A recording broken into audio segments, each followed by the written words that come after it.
Assalamualaikum warahmatullahi taala wabarakatuh. Alhamdulillah wassalatu wassalamu ala Rasulillah wa ala alihi wa sahbihi man wala. Rabbi shrah li sadri wa yassir li amri wahlul 'uqdatam min lisani yafqahu qawli.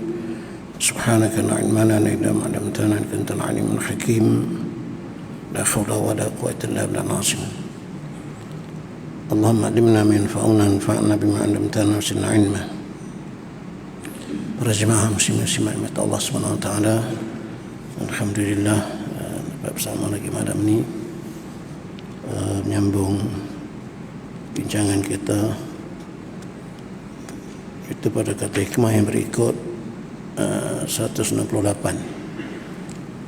ya, 167, 68, 69 ini lebih menceritakan tentang keadaan wali-wali Allah lah. Jadi kita baca je lah. Qala al-mu'allif rahimahullah ta'ala wa nafa'ana bi'ulumi fid darin amin. Rubbama atla'aka ala ghaibi malakutih wa hajama anka al-istishraf ala asrar al-ibad.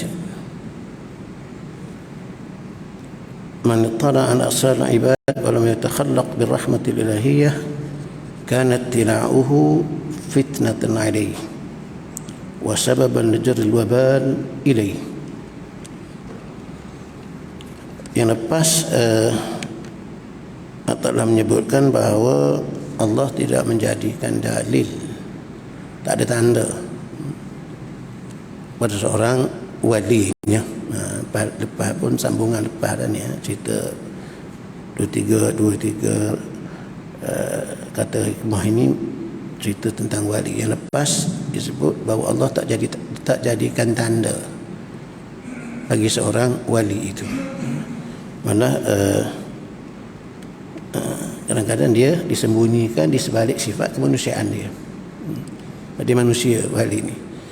Itu hingga disebutkan lebih senang kenal Allah dari mengenal wali Allah. Allah kita boleh tengok dalil dia sebagainya ada di sekeliling kita, tapi wali Allah ni dia manusia, kerana bersifat dengan sifat manusiawi, makan, minum, kahwin dan sebagainya. Jadi sukar, melainkan orang yang dikehendaki Allah Subhanahu wa taala untuk mengenali mereka. Kemudian yang ni Allah telah menyebutkan mungkin Allah memperlihatkan kepadamu, padamu maksudnya khususnya di sini para wali Allah Subhanahu wa taala, atau mungkin juga kepada orang-orang saleh, orang yang baik, sebahagian dari yang gaib, dari alam malakut, alam langit. Itu boleh saja berlaku. Allah bukakan suatu rahsia. Malah alam bumi ini pun, alam di bawah ini pun banyak rahsia-rahsia yang tersimpan di sebalik ciptaan Allah Subhanahu wa taala. Pokok-pokok ke tanaman-tanaman yang ada dalam hutan yang barangkali dibuka tersebut diubat sebagai suatu misalnya, atau lebih tinggi lagi itu di alam malakut. Itu boleh saja Allah Ta'ala nak bukakan kepada hamba-hambanya, orang-orang yang tertentu, khususnya kepada para walinya.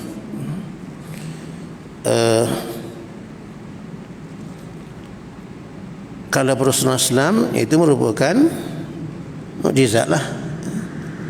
Dalam hadis Rasulullah SAW bahawa menyebutkan An Ibn Abi Zar Rasulullah mengatakan inni ara ma la tarawna. Kata Rasulullah, sungguhnya aku melihat apa yang kamu tak lihat. Attatis sama wa haqqa laha an ta'id ta.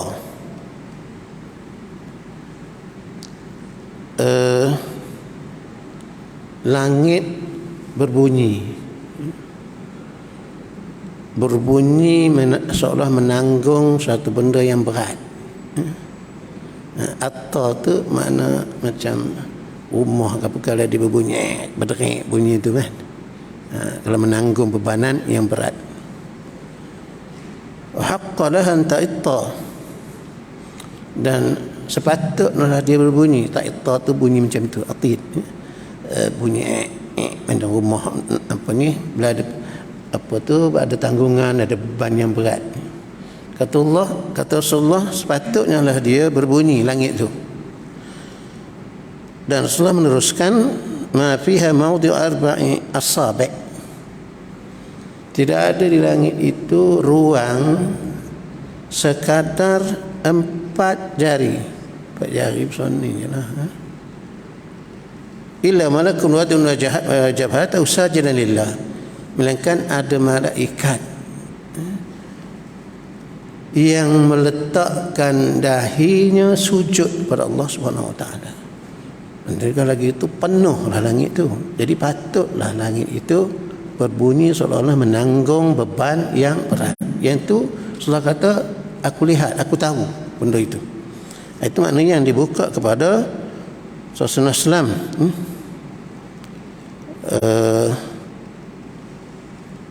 Dan seterusnya Rasulullah mengatakan, wallahi law ta'lamuna ma a'lam la dhahiktum qalilan wa la bakaitum katsira.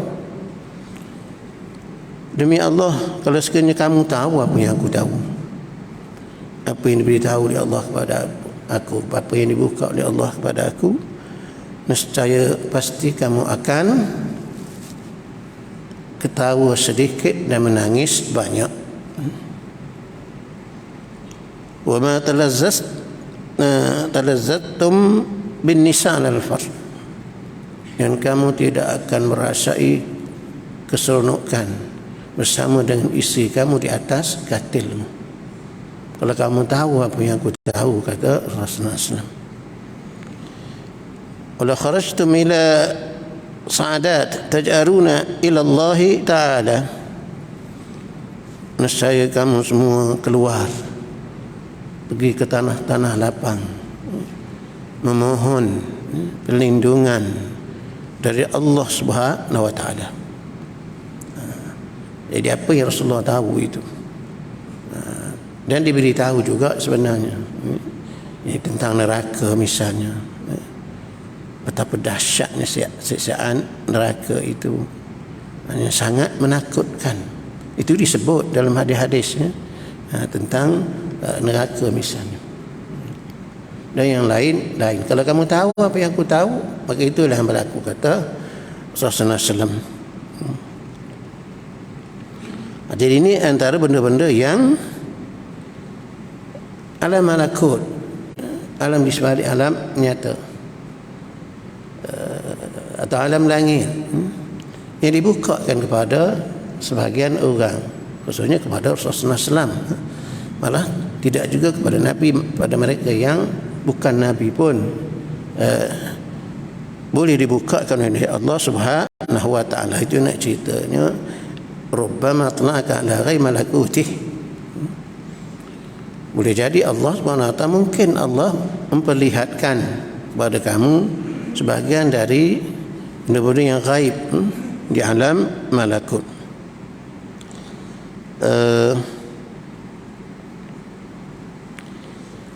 Para ulama akidah sepakat,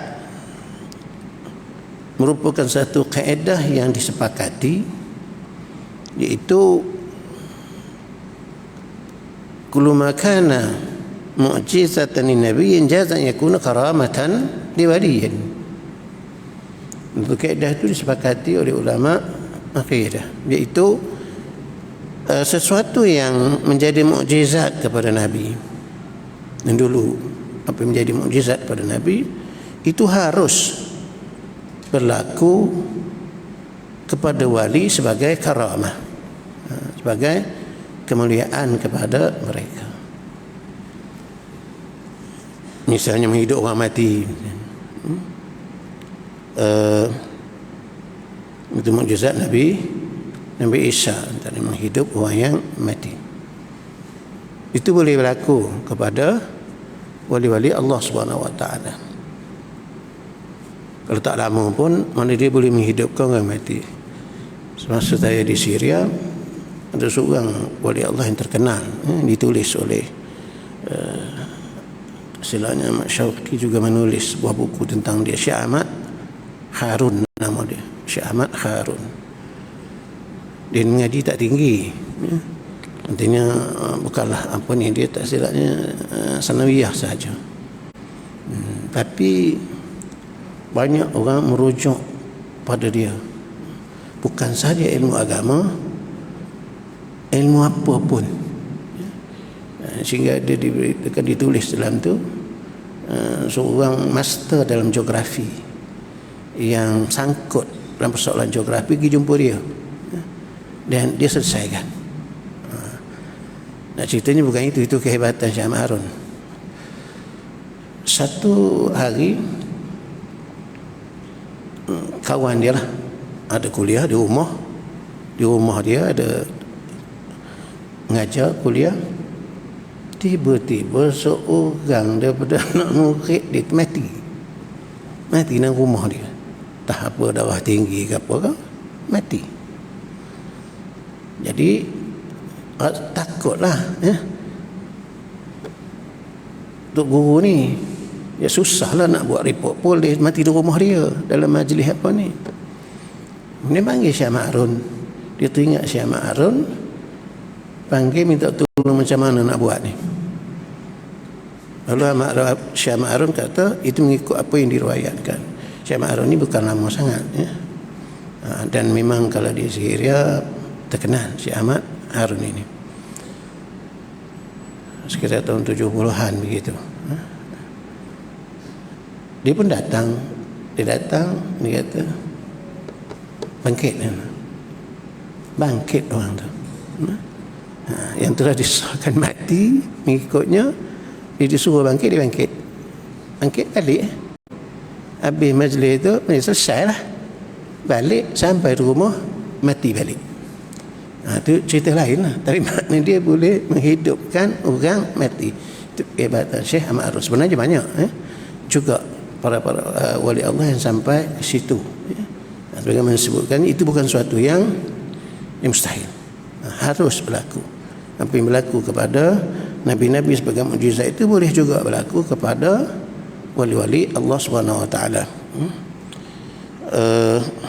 Dan cerita tentang karamah ini banyaklah. Cuma kita nak percaya tak nak percaya itu terpulanglah. Tentang riwayat macam cerita tadi, nak percaya tak nak percaya terpulang. Tapi jangan menolak karamah secara keseluruhan. Tapi karamah tentang seseorang, riwayatkan cerita macam tadi Syekh Ahmad Harun, boleh dia aku tak percayalah, tak ada masalah. Tak percaya pun tak apa. Tapi saya percaya, macam tu je, sudahlah. Macam juga pengarang kitab ini, Ibn Athaillah Sekandari, yang diriwayatkan karamah dia banyak juga, tapi di antara yang riwayat yang kuat itu tentang seorang ulama menziarahi dia, kubur dia selepas dia wafat, selepas dia mati. Ibn Athaillah Sekandari ini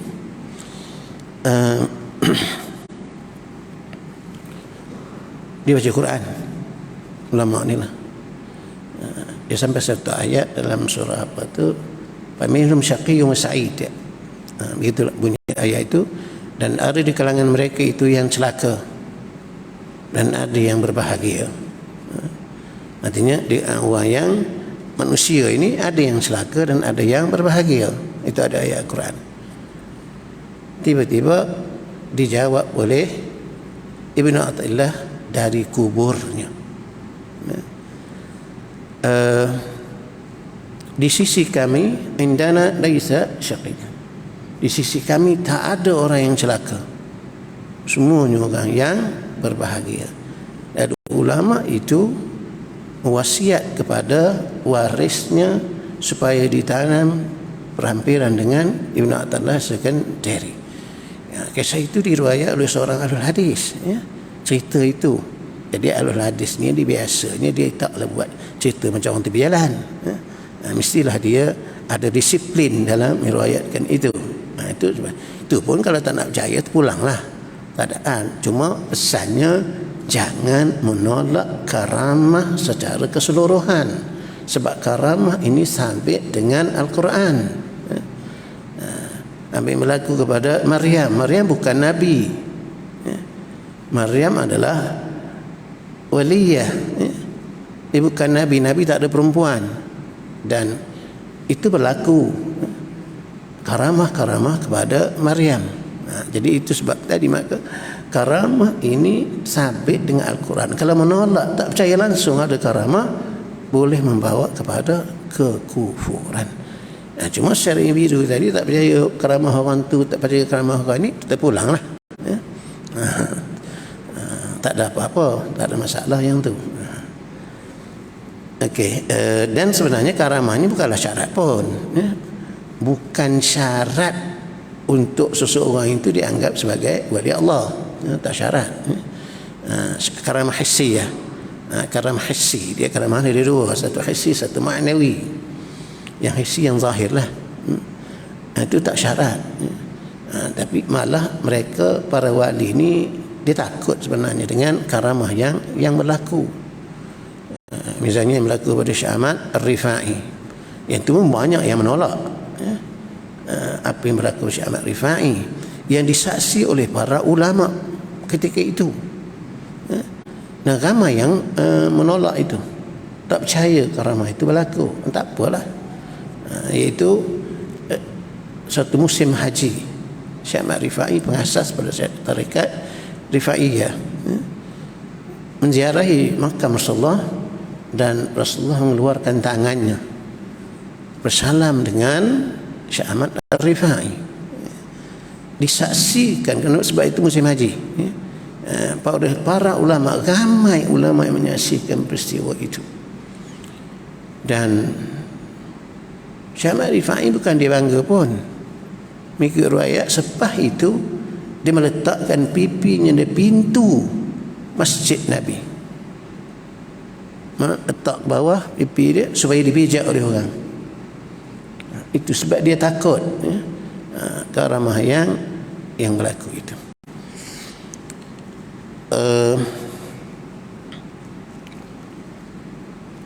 Cuma tengok-tengoklah, kena beza antara karamah, boleh jadi istidraj atau boleh jadi juga sihir dan sebagainya. Yang itu pun satu hal, tambah-tambah mutaakhir ini, zaman-zaman mutaakhir ini macam-macam. Jangan bila tengok perkara-perkara yang menyalahi adat, mulalah tertarik. Yang tu hati-hati, sebab menyalahi adat ni banyak, bukan karamah sahaja. Ma'unah okey lagi, karamah ada istidraj, sihir, ihana, itu semua perkara yang menyalahi adat. Ihana, istidraj, itu adalah bentuk yang tidak diredai Allah Subhanahu wa taala. Sihir juga menyalahi adat. Itu boleh saja. Jadi jangan bila berlaku perkara yang menyalahi adat kita pun mulalah, ini dia ni bukan orang sembarang ni. Kena tengok dulu. Tengok dulu perjalanan dia macam mana, ukur dulu perjalanannya dengan Al-Quran dan Sunnah. Itu ada pesanan seorang wali Allah besar, Syekhuddin Al-Baghdadi ataupun yang lain, yang mengatakan kalau kamu melihat seorang itu terbang di udara, jangan kamu terpengaruh dengannya. Ukur dulu amalannya dengan Al-Quran dan As-Sunnah. Kalau amalannya bertepatan dengan Al-Quran dan As-Sunnah, okey. Tapi kalau bercanggah, jangan terpengaruh walaupun dia terbang di udara.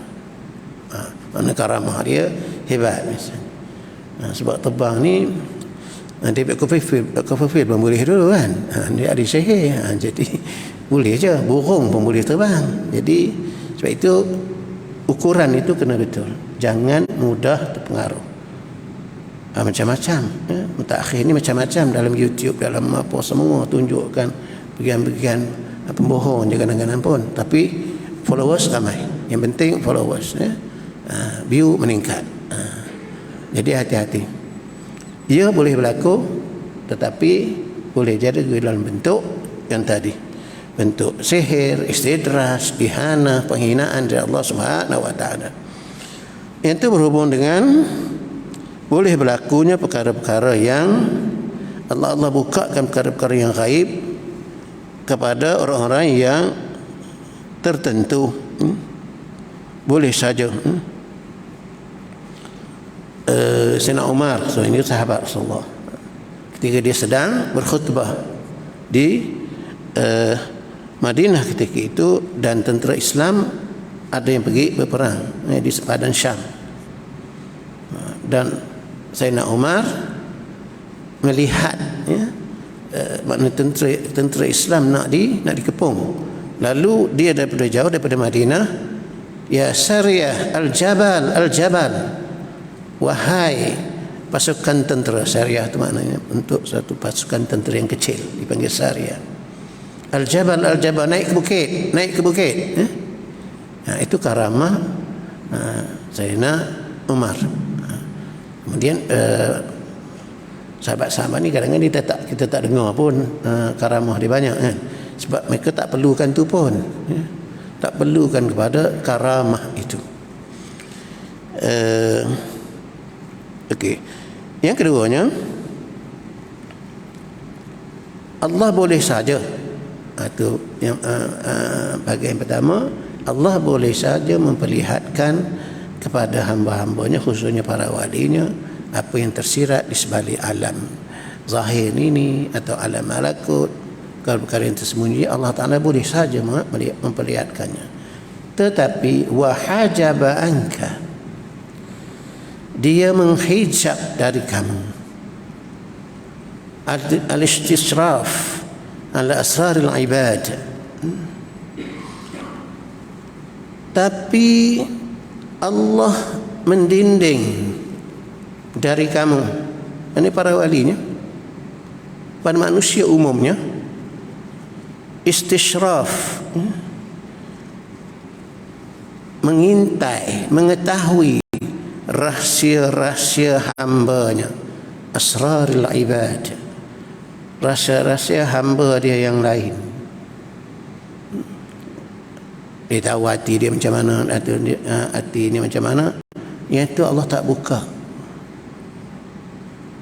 Ada yang diberikan bukan tadi, bukan perkara yang sewenang-wenang begitu, yang tu Allah Ta'ala tutup.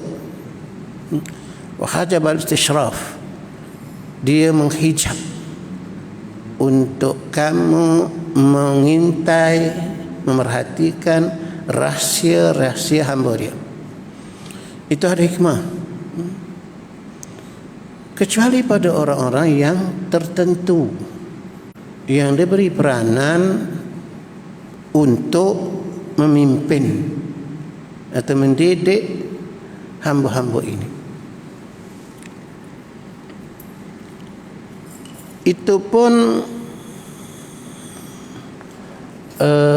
saya cenderung pada pendapat yang disebut oleh Syekh Abdul Wahab Asy'arani, seorang ulama besar.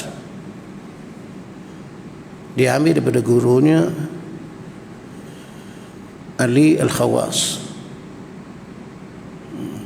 juga terkenal seorang wali.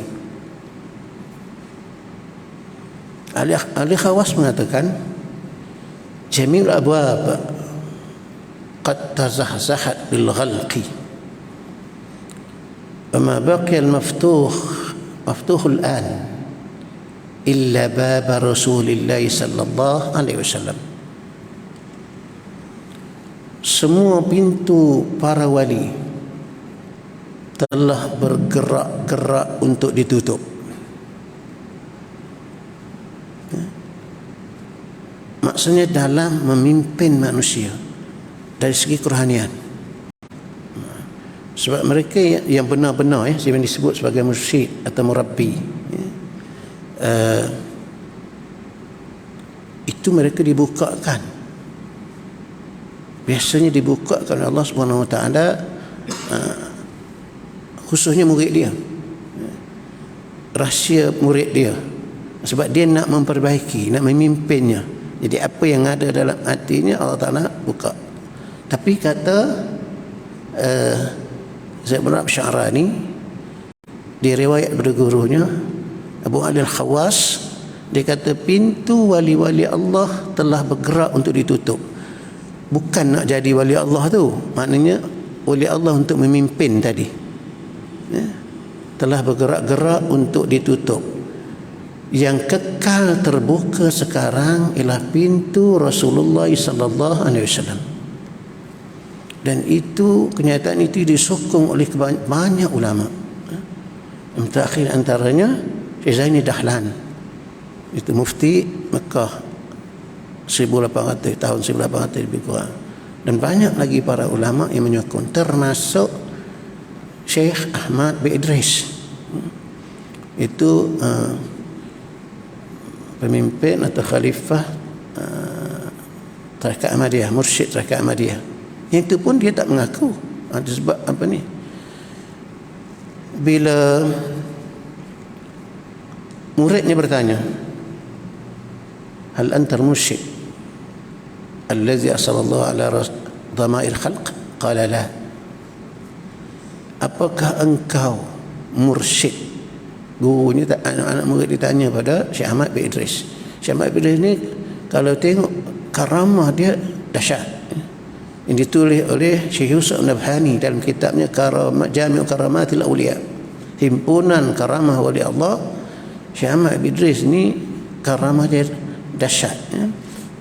Syekh Ahmad bin Idris ni barulah nisbah apa ni, maknanya ada sekitar 200 tahun yang lepas je.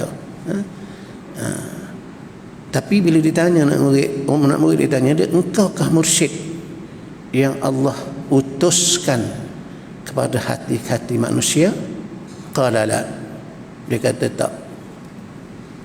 Jadi bertepatan apa yang dikatakan oleh Syekh Ahmad Sya'rani sebelum itu, pintu wali Allah untuk memimpin telah bergerak-gerak untuk ditutup, kata. Tak ada lagi. Apa Syekh Ahmad kata sebab itu? Aku serahkan kamu kepada Rasulullah sallallahu alaihi wasallam. Jadi yang terbuka sekarang pintu Rasulullah, maksudnya selawat. Jadi banyak-banyaklah berselawat bagi kita di akhir zaman. Insya-Allah kita akan dibukakan oleh Allah Subhanahu wa taala. Wa hada man kal israf ala asrar al-ibad.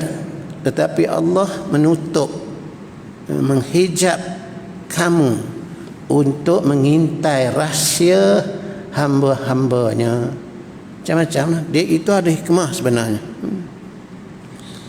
Ada hikmah yang banyak. Kalaulah rahsia apa yang ada dalam hati saya dia tahu, itu tahu, semua tahu antara satu sama lain, akhirnya manusia ni hidup tidak akan harmoni. Hidup akan jadi kacau bilau. Sebab dia tahu dia ni hati dia buruk ni, jahat. Yang tu pula dia tahu hati kita pun ada niat yang tak baik. Akhirnya masyarakat akan berpecah belah. Maka itu sebab rahsianya, hinggakan wali Allah pun, bukan semua. Dan kalau mereka tahu pun hanya kerana sebab-sebab yang tertentu, bukan secara umum. Sebab itu saya tak setuju.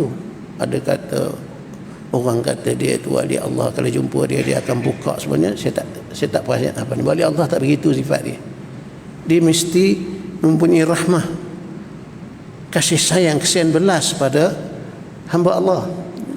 Bukan pergi bongkar cerita orang apa ni. Yang tu bagi saya itu bukan wali Allah. Wali Allah ni dibuka untuk tujuan tertentu tu, untuk dia memperbaiki, memimpin seseorang itu. Tapi sebagaimana sebut tadilah, peranan itu pun sudah tertutup. Saya pernah tanya untuk guru saya. Guru saya pun orang kata dia wali Allah. Ikut kata orang dan terkenal pun. Saya tanya dia, untuk guru mursyid boleh pimpin saya? Dia kata apa? Jauh langit dengan bumi. Jauh langit dengan bumi dia sebagai mursyid. Padahal dia tu hebat dah. Kalau orang Kedah tahu sangat Syekh Umar Zuhdi. Nama pun Umar Zuhdi, seorang yang sangat zuhud, ya. Tapi bila saya tanya, dia kata jauh langit dengan bumi. Dia kata, kau pergilah cari, dia kata. Masa itu saya nak mencari mursyid. Kau pergilah cari, kalau jumpa beritahu saya. Sampai macam tu. Aku nak tanya dia. Ada benda dia nak tanya. Saya pun tak cari, ada bunyi-bunyi cari dulu. Tak cari lepas tu. Dah dia kata pun, dia pun sebut macam tu. Dia ada antara yang menyebutkan bahawa Syekh Abdul Sya'rani kata begitu. Okey. Jadi antaranya yang tu tadi, Allah sembunyikan itu, menutupnya itu supaya tidak berlaku havoc dalam masyarakat. Kau tahu, kau terlibat aku, kau tahu yang buruk, semua tahu. Akhirnya tak datang masjid belaka. Semua datang, ini dia ni ada niat tak betul ni datang masjid ni. Yang orang lain pula tengok dia ni pun niat tak betul. Apa jadinya masyarakat? Jadi itu jadi rahsia Allah Subhanahu Wa Taala. Sebagaimana sebut, kecuali pada orang yang tertentu yang dibuka kerana nak mendidik. Dan saya lebih cenderung kepada yang pendapat itu tadi. Apalagi mutakhir ini, banyak orang mengaku, mendakwa, dia tahu itu, dia tahu ini. Untuk sampai kepada Allah, usul ilallah, akhir zaman ini, banyakkan selawat kepada Rasulullah sallallahu alaihi wasallam. 100, 200, 300, 400, 1000 sehari. Banyak selawat, insya-Allah, akan diberikan foto pembukaan, ya. Itu pintu yang masih terbuka. Wallahu waliyul ladzina amanu. Allah pelindung, pemelihara orang yang beriman atau orang yang mukminin. Kemudian lagi satu rahsianya,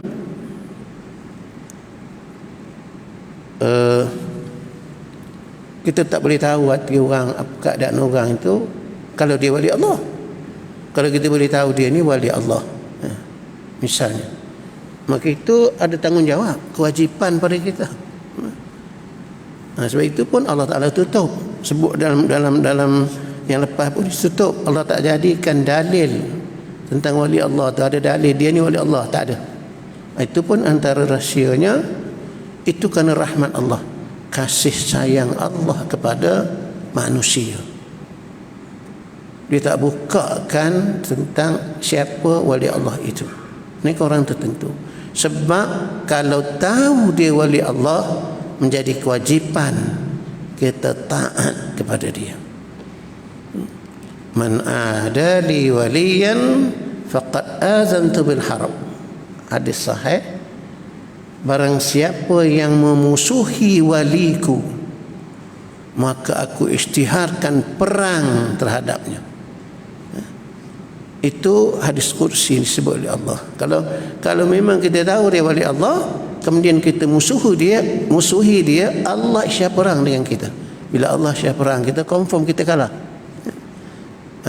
Cerita yang saya pernah sebut, dan banyak lagi sebenarnya kisah itu. Itu antara kisah yang masyhur tentang Ibnu Saqaq itu. Seorang alim, bukannya orang biasa. Alim, hafal Quran, tapi memusuhi wali Allah, mati kafir. Na'udzubillah min zalik. Itu antara hikmahnya kenapa Allah hijab, tutup rahsia hamba-hambanya. Dia setengah orang tu dia tahu, kita kadang-kadang pergi jumpa, betul pula kenapa yang berlaku dulu-dulu kan, 10 tahun lepas itu kadang-kadang menggunakan jin, ya. Kerana jin ni dia ada connection, ada network dia, jadi dia menggunakan jin. Jadi jin yang ada dengan dia, qarin dia, beritahu dia ni dulu begini, 10 tahun lepas begini. Kita pun dengar berita bagian-bagian betul pula ni, dia tahu ni. Itu sebenarnya menggunakan khidmat jin. Kalau orang-orang biasa boleh berlaku, boleh berlaku kepada wali-wali Allah yang dibukakan boleh, tapi itu maksudnya kena berhati-hati, jangan cepat terpengaruh. Bila pergi akhir zaman ni. Kemudian yang berikutnya, man ittala asrar al-ibad wa lam yatakhallaq bir rahmatil ilahiyyah kanat tilauhu fitnatan alaihi wa sababan li jaril wabal ilaihi. Sesiapa yang dapat melihat rahsia manusia dalam apa yang ada dalam hati manusia ni, padahal dia tidak meniru sifat rahmah Tuhan, tak meniru sifat rahmah kasih sayang Allah Subhanahu Wa Taala. Allah ni kasih sayang. Kalau ikut kita, orang yang melakukan maksiat bagian kita hancur belaka dah, habis semua. Allah dia tak tahu, tapi Allah mempunyai sifat rahmah terhadap hamba dia, masih memberi peluang. Jadi kalau orang tu dapat melihat apa yang rahsia-rahsia seorang hamba itu, tapi dia tidak bersifat, tidak berakhlak dengan sifat rahmah ilahiyah, kasihan belas ketuhanan, maka itilau fitnatan alaihi, pembukaan itu, apa yang dia nampak itu menjadi fitnah terhadap dia. Bukan satu kelebihan.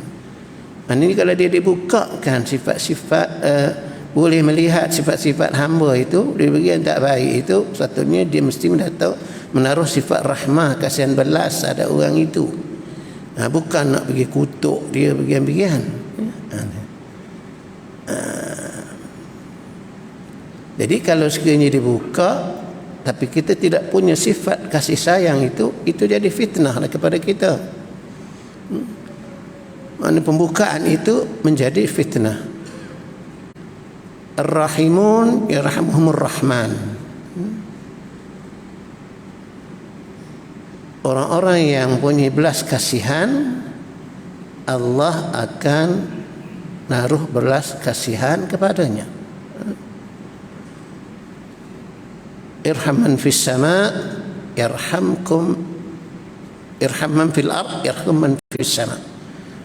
Kasihan belaslah pada mereka yang di bumi, nescaya kamu akan dikasihan belas oleh mereka yang di langit. Jadi jangan bila tengok orang buat apa ni begitu. Kita sekarang yang kita nampak pun, kalau kita melihat seseorang melakukan maksiat sebagai, bukan kita setuju dengan apa yang dia laku, tapi kena ada kasihan belas, kena kesian juga dengan dia, bagaimana untuk menyelamatkan dia. Bukannya marah tak tentu hala aja. Kena ingat bahawa dia juga hamba Allah, kita hamba Allah, sama-sama aja. Dan alhamdulillah kita telah diberikan hidayah, petunjuk oleh Allah, maka dia juga boleh untuk mendapat hidayah itu.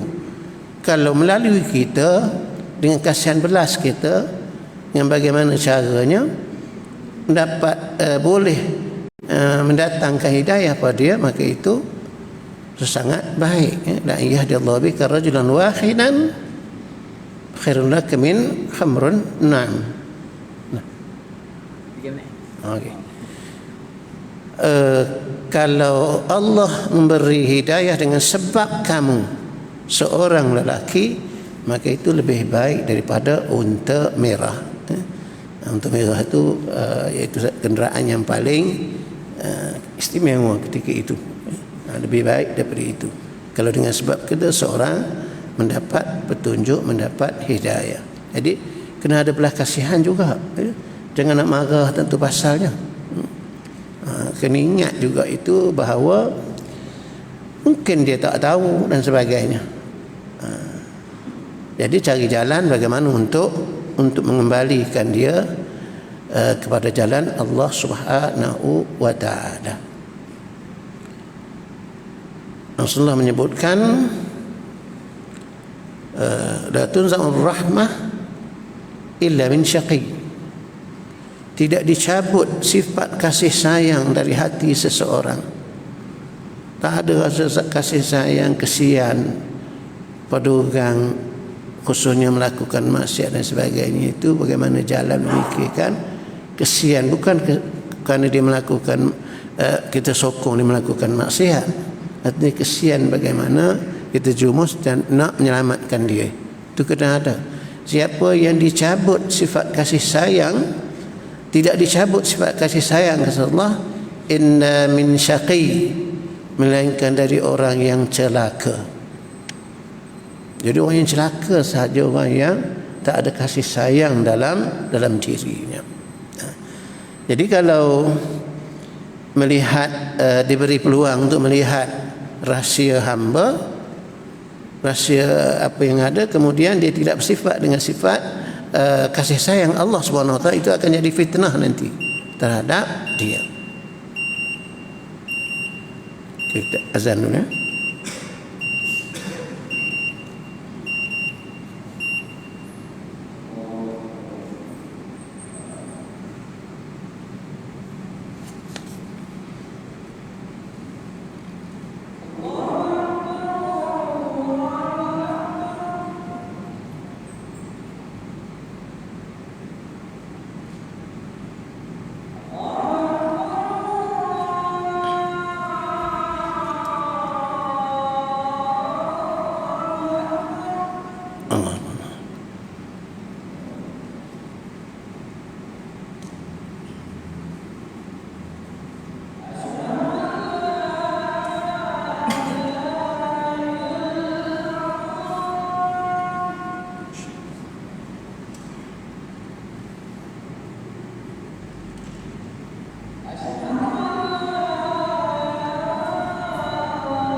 Saya sambung sikit lagi tentang kenapa Allah Subhanahu Wa Taala menyembunyikan rahsia seorang hamba itu. Malah sebenarnya bukan daripada orang lain pun, kadang-kadang pada orang itu sendiri pun.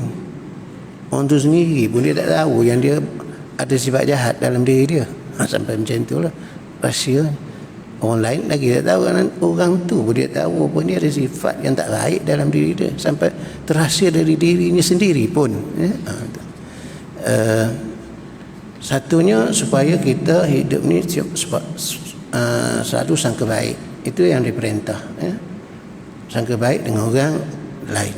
Jadi kalau lah terbuka rahsia, semua orang tahu apa tahu rahsia maka hiduplah dengan keadaan sangka jahat dengan orang.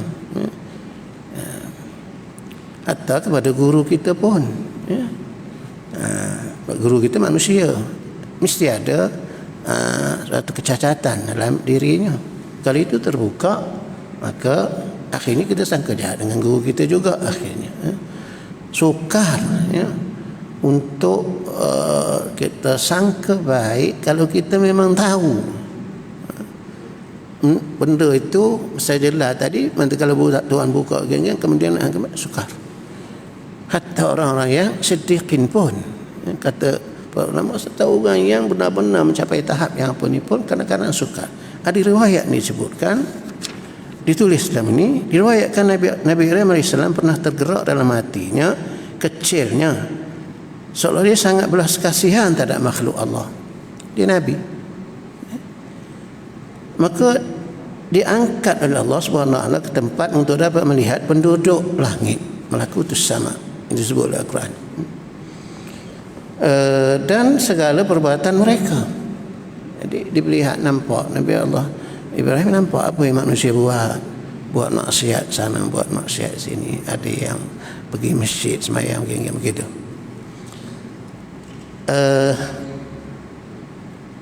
Tiba-tiba setelah dia melihat berbagai macam perbuatan hamba Allah, lalu dia berdoa.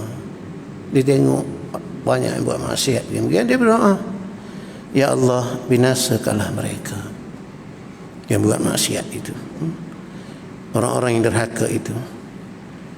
Apa jawab Allah? Aku sayangkan hamba-hambaku kerana kemungkinan mereka akan bertaubat nantinya, sebab mereka melakukan maksiat dan mereka bertaubat kepada aku. Itu ada kemungkinan berlaku. Jadi jangan buat macam tu, wahai Ibrahim. Engkau seorang yang makbul doa, Nabi kan. Jadi bila engkau doa, maka berlaku. Habis hamba aku yang apa ni. Dan Allah Ta'ala perintah Nabi Ibrahim turun balik ke bumi. Tak tengok, tak boleh tengok rahsia hamba ini. Dan kalau gini habis semua nanti, habis semua, akan binasa. Ada riwayat disebutkan antara sebab Nabi Allah Ibrahim itu diperintah menyembelih anaknya Ismail pasal sebab ni. Jadi bila Nabi Allah Ibrahim doa supaya hamba-hamba Allah yang bermaksiat itu apa ni, kemudian Allah perintahkan Nabi Allah Ibrahim sembelih anak dia. Nak bagi rasa orang yang kau paling sayang. Aku sayangkan hamba aku, kata Allah. Jadi engkau paling sayang anak engkau, kau sembelih anak engkau. Itu sebenarnya sebagai ujian macam mana betapa sayangnya Allah kepada hamba dia. Bagaimana disebut dalam hadis kan, seorang anak, seorang ibu dengan anaknya yang apa ni, nak campak dalam api begitu apa ni, tapi dia sangat sayang anak dia. Rasulullah kata Allah lebih sayang kepada hambanya daripada seorang perempuan kepada anak kecilnya. Jadi engkau sayang pada anak engkau, kau sembelih. Jadi engkau rasa, engkau dulu berdoakan anak hamba aku binasa. Ada riwayat yang mengatakan demikian. Jadi bahaya kalau kita terbuka rahsia antara kita ni, payah untuk kita bersangka baik, sedangkan kita diperintah untuk sangka baik sesama umat, khususnya orang Islam. Selagi mana tak nyata, tak jelas apa yang dilakukan itu kejahatan, maka kita sangka baik. Itu sangka baik. Selagi boleh disangka baik, sangkalah baik. Itulah antara rahsia kenapa Allah tak bukakan apa yang ada dalam hati. Tentang apa yang keciptaan dia yang lain mungkin saja boleh dibuka seperti yang di awal tadi. Boleh saja Allah Ta'ala buka pada siapa yang dia hendak. Rahsia-rahsia yang ada di langit dan di bumi boleh saja. Tapi tentang rahsia yang ada dalam hati manusia, Allah tak buka sewenang-wenang begitu. Wabillahi taufiq wal hidayah. Assalamualaikum warahmatullahi taala wabarakatuh. A'udzubillahi minasyaitonir rajim. Bismillahirrahmanirrahim. Alhamdulillah alamin wassalatu wassalamu Allahumma adimna ma jahilna wa zakkina ma nasina. Allahumma adimna ma yanfa'una wanfa'na bima 'allamtana. Wa sallallahu ala sayyidina Muhammad sallallahu alaihi wasallam. Alhamdulillah alamin.